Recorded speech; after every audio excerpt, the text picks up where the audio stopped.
संध्या तैयार होकर अपने कमरे से बाहर आई। संध्या ने जीन्स और ट्यूब टॉप पहन रखा था।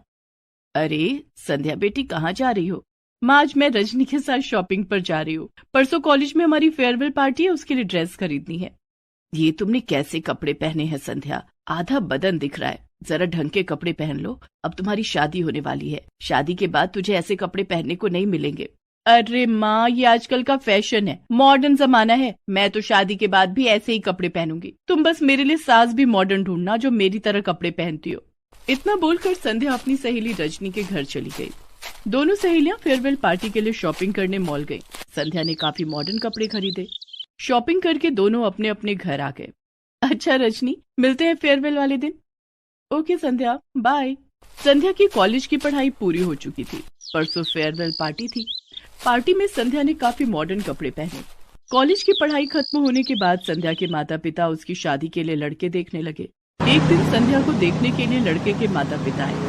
लड़के की माँ ने काफी मॉडर्न कपड़े पहन रखे थे, जीन्स और क्रॉप टॉप। उन्हें देखते ही संध्या ने अपनी माँ से कहा, माँ, मेरी तरफ से शादी के लिए हाँ है। अरे लेकिन लड़का तो आया ही नहीं है, तू उसे भी तो देख लेती।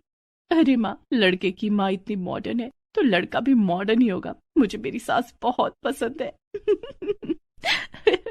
संध्या हंसने लगती है। लड़के वालों को भी संध्या बहुत पसंद आई। दोनों तरफ से औपचारिक बातें हुई और शादी पक्की हो गई। बहुत जल्द संध्या की शादी रोहन के साथ हो गई। संध्या खुशी खुशी अपने ससुराल आ गई। ससुराल आकर संध्या के पैर मानो जमीन पर नहीं टिक रहे थे। संध्या अपने कमरे में शादी के जोड़े में बैठी थी, तभी उसकी सास मानवी ने आकर उससे कहा, अरे संध्या बहू, तू अभी तक शादी के जोड़े में बैठी है, जाकर कपड़े बदल ले और ले ये गाउन पहन ले। संध्या की सास ने उसे एक बहुत ही मॉडर्न लुक का रिवीलिंग गाउन पहनने के लिए दिया, जिसे देखकर संध्या ने सोचा, कितने खुले विचारों वाले लोग हैं। मैं कितनी लकी हूँ कि मुझे इतनी मॉडर्न सास मिली है। संध्या ने फौरन अपने कपड़े बदल लिए और गाउन पहनकर बैठ गई। शादी की सारी रस्में संध्या के गाउन ड्रेस में ही पूरी हुई। रात को सब लोग खाना खाकर सोने अपने अपने कमरे में चले गए। संध्या भी रोहन के साथ अपने कमरे में सो रही थी, तभी उसे बहुत जोर की सुसु आई। उफ, कितनी जोरों की नींद आ रही है। ऊपर से सुसु को भी अभी आना था। संध्या नींद में थी। वो अपनी आंखें मलते हुए कमरे से बाहर निकली और बाथरूम में गई। नींद में होने के कारण वो ठीक से देख नहीं पाई और उसका पैर बाथरूम में दरवाजे के पीछे रखे हगीज से जा टकराया। संध्या की नींद खुल गई। अरे, दरवाजे के पीछे ये क्या रखा हुआ है? संध्या ने देखा कि एक पॉलिथीन में बांधकर कुछ रखा हुआ था। संध्या ने पॉलिथीन खोलकर देखा तो उसमें हगीज रखा हुआ था, जिसमें सुसु पॉटी भी लगी हुई थी। संध्या ने तुरंत उस हगीज को जमीन पर फेंकते हुए कहा, छी छी छी, ये तो हगीज है। लेकिन घर में हगीज कौन पहनता है? शादी में कई मेहमान आए थे जिनके छोटे छोटे बच्चे थे। शादी में जरूर कोई ऐसा मेहमान आया होगा जिसका छोटा बच्चा होगा। ये हगीज उसी बच्चे की होगी। संध्या ने हगीज को वापस पॉलिथीन में रख दिया और सुसु करके अपने कमरे में आ गई। कुछ दिनों के बाद घर से सारे मेहमान चले गए। रोज की तरह एक दिन संध्या बाथरूम में नहाने गई तो उसे फिर हगीज मिला जो पॉलिथीन में बांध कर रखा हुआ था। अब तो सारे मेहमान चले गए हैं, घर में कोई बच्चा भी नहीं है, फिर ये हगीज किसका हो सकता है? संध्या ने घर की नौकरानी से कहकर हगीज को बाहर फेंकवा दिया। वो नहा धोकर अपने कमरे में आ गई। संध्या ने धीरे धीरे घर का कामकाज संभालना शुरू कर दिया था। यूं तो घर के सभी काम के लिए नौकरानी थी, लेकिन नौकरानी को क्या काम करना है ये बताना संध्या का काम था। संध्या घर में साफ सफाई का बहुत ध्यान रखती थी, लेकिन रोजाना सफाई करने के बाद भी उसे बाथरूम में हगीज जरूर मिलता था, जिसे देखकर संध्या परेशान रहने लगी थी। दरअसल संध्या की सास मानवी को कपड़े में ही सुसु और पॉटी करने की आदत थी, इसलिए वो हगीज पहनती थी।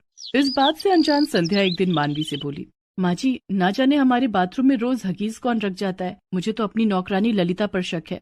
हाँ संध्या बहू, मुझे भी ललिता पर ही शक है। तुम उस पर नजर रखा करो। जिस दिन उसे रंगे हाथों पकड़ लिया ना, उस दिन उसे काम से निकाल देंगे। अब संध्या अपनी नौकरानी ललिता पर नजर रखने लगी। ललिता सारा दिन घर की साफ सफाई में लगी रहती और वो खुद भी बहुत साफ सफाई से रहती थी। एक दिन की बात है, मानवी घर का सामान लाने बाजार गई थी। ओह, मेरा पर्स तो अलमारी में ही छूट गया। अब मैं शॉपिंग कैसे करूंगी? मानवी ने संध्या को फोन किया। हेलो संध्या बहू, मेरा पर्स मेरी अलमारी में छूट गया है। तू मेरी अलमारी से पर्स लेकर बाजार आ जा। ठीक है माँ जी। संध्या फोन रख देती है और मानवी के कमरे में जाकर उसकी अलमारी खोलती है और उसमें मानवी का पर्स ढूंढने लगती है। संध्या मानवी का पर्स ढूंढ ही रही थी कि उसके सिर पर अलमारी में रखा हुआ ढेर सारा हगीज गिरने लगता है। अरे ये सब क्या है? ये तो हगीज है, लेकिन माँ जी की अलमारी में हगीज कैसे, वो भी इतने सारे? ऐसा तो नहीं कि बाथरूम में मिलने वाले हगीज माँ जी के ही हो। तो क्या माँ जी हगीज पहनती है? मुझे पता करना होगा कि इस बात में कितनी सच्चाई है। संध्या को हगीज के ढेर के बीच में मानवी का पर्स मिल जाता है। वो हगीज को वापस अलमारी में रख देती है और पर्स लेकर बाजार आ जाती है। आ गई संध्या बहू, तुझे मैंने परेशान कर दिया ना? नहीं माँ जी, मुझे कोई परेशानी नहीं हुई, बल्कि आपके साथ मैं भी बाजार घूम लूंगी। घर में बैठे बैठे बोर हो रही थी। संध्या अपनी सास के साथ बाजार में शॉपिंग कर रही थी और सोच रही थी, कैसे पता करूं कि माँ जी सचमुच में हगीज पहनती हैं? मुझे क्या करना होगा? संध्या थोड़ी देर तक सोचती है। ये ठीक रहेगा, मैं सारे हगीज छिपा दूंगी, फिर पता चल जाएगा कि हगीज सचमुच में माँ जी पहनती हैं या कोई और। क्या सोच रही हो संध्या बहू? अब कुछ नहीं माँ जी, मुझे कुछ काम याद आ गया, मैं घर जा रही हूँ, आप शॉपिंग करके आ जाना। ठीक है बहू। संध्या जल्दी जल्दी चलकर घर आती है और मानवी के कमरे में जाती है। वो अलमारी में रखे सारे हगीज को वहां से हटाकर अपने कमरे में छिपा देती है। थोड़ी देर के बाद मानवी बाजार से घर आ गई। वो अपने कमरे में गई। पीछे पीछे संध्या चाय लेकर मानवी के कमरे में जाती है। उसने देखा कि मानवी बहुत घबराई हुई थी और अलमारी में कुछ ढूंढ रही थी। क्या हुआ माँ जी, आप क्या ढूंढ रही हैं?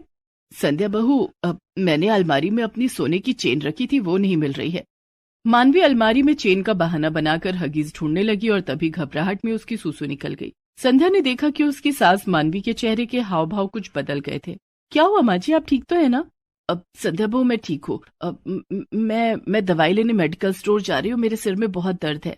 माँ जी, दवाई मैं ला देती हूँ, आप आराम कर लीजिए, मैं आपके सिर में दवा भी मालिश कर दूंगी। नहीं संध्या बहू, दवाई मैं ले आऊंगी। मानवी तेजी से घर के बाहर निकल गई। संध्या पीछे से आवाज लगाती रही, लेकिन मानवी ने मुड़कर भी नहीं देखा। माँ जी रुकिए, माँ जी। मानवी के पैर सीधा मेडिकल स्टोर पर जाकर रुके। वहां मानवी ने एक पैकेट हगीज खरीदा और घर आ गई। संध्या दरवाजे पर ही खड़ी थी। माँ जी, आपके हाथ में क्या है? सर दर्द की दवाई। इतने बड़े पैकेट में सर दर्द की दवाई, ये कैसी दवाई है, जरा मुझे भी दिखाइए। संध्या बहू, ये मेरे सर दर्द की स्पेशल दवाई है। डॉक्टर ने बताया था कि इसे खाने से मेरे सर का दर्द गायब हो जाता है। मानवी जल्दी से एक हगीज लेकर बाथरूम में जाती है और अपनी पुरानी हगीज चेंज करके बाहर आती है। अब जाकर राहत मिली। माँ जी लाइए, मैं आपके सिर में दवा मालिश कर दूं। नहीं संध्या बहू, मेरे सर का दर्द ठीक हो गया है। संध्या मन ही मन सोचती है, वो तो मैं समझ रही हूँ कि आपके सर का दर्द कैसे ठीक हुआ। आपको तो रंगे हाथों पकड़ूंगी। दूसरे दिन संध्या सुबह सोकर नहीं उठी। रोहन ने उसे जगाने की खूब कोशिश की।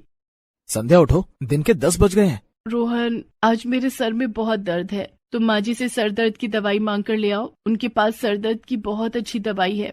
रोहन मानवी के पास जाता है और सर दर्द की दवाई मांगता है। रोहन बेटे, दवाई तो खत्म हो गई है। तभी सर पर पट्टी बांधे हुए संध्या वहां आ जाती है। अरे माँ जी, कल ही तो आप बड़े से पैकेट में ढेर सारी सर दर्द की दवाई लेकर आई थी, इतनी जल्दी कैसे खत्म हो गया? और संध्या मानवी की अलमारी से हगीज का पैकेट निकालती है। यही है ना वो सर दर्द की दवाई? संध्या, ये तो हगीज है। लेकिन माँ जी तो कल कह रही थी कि ये उनके सर दर्द की दवाई है। माँ, ये सब क्या है? अब रोहन बेटे, ये हगीज मेरे हैं।